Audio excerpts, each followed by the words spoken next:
తమిళనాడులో రాజకీయ ఉత్కంఠకు తెరపట్టం లేదు. ప్రభుత్వ ఏర్పాటు మరింత ఆలస్యమవుతోంది. మెజారిటీ మార్క్ కోసం టీవీకే చీఫ్ విజయ్ కసరత్తులు ముమ్మరం చేశారు.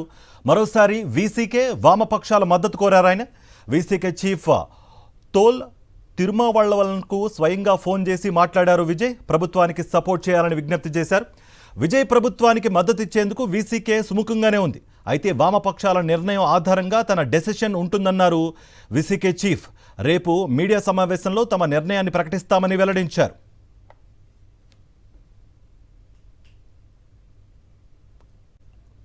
అటు డీఎంకే అన్నాడీఎంకే కూడా వేగంగా పావులు కదుపుతున్నాయి. రెండు పార్టీలు కలిసి ప్రభుత్వం ఏర్పాటు చేయడానికి బ్యాక్డోర్ ప్రయత్నాలు వేగవంతం చేశాయి.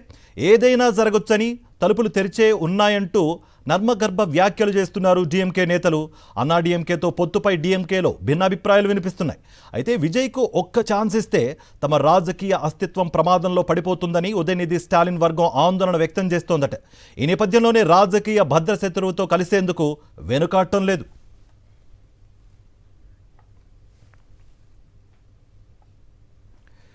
డీఎంకే అన్నాడీఎంకే పొత్తు వార్తలపై తమిళనాడు కాంగ్రెస్ తీవ్రస్థాయిలో మండిపడింది.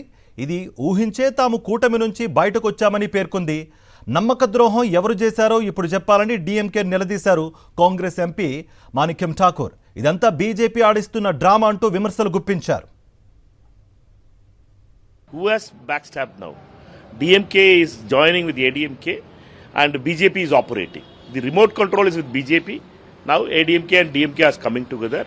And it's a betrayal of Tamil Nadu. Tamil Nadu people has rejected both the parties and they are coming together to form an alliance with the blessing of BJP because BJP have only one MLA. Therefore, there is no need for them to go into the BJP alliance itself because BJP have only one MLA. People has punished BJP so much that even Mr. Murugan, the MOS, has also lost third time in Tamil Nadu. Again, they are doing this kind of mistake. BJP's operation Tamil Nadu has happened with DMK. Has surrendered and the ADMK has also already surrendered party is coming together and it is against the mandate and we feel that this is against the people's wishes and people will protest this kind of things and Congress party across Tamil Nadu has organized a protest against governor's inaction to call the largest single party and he should respect the mandate of the people.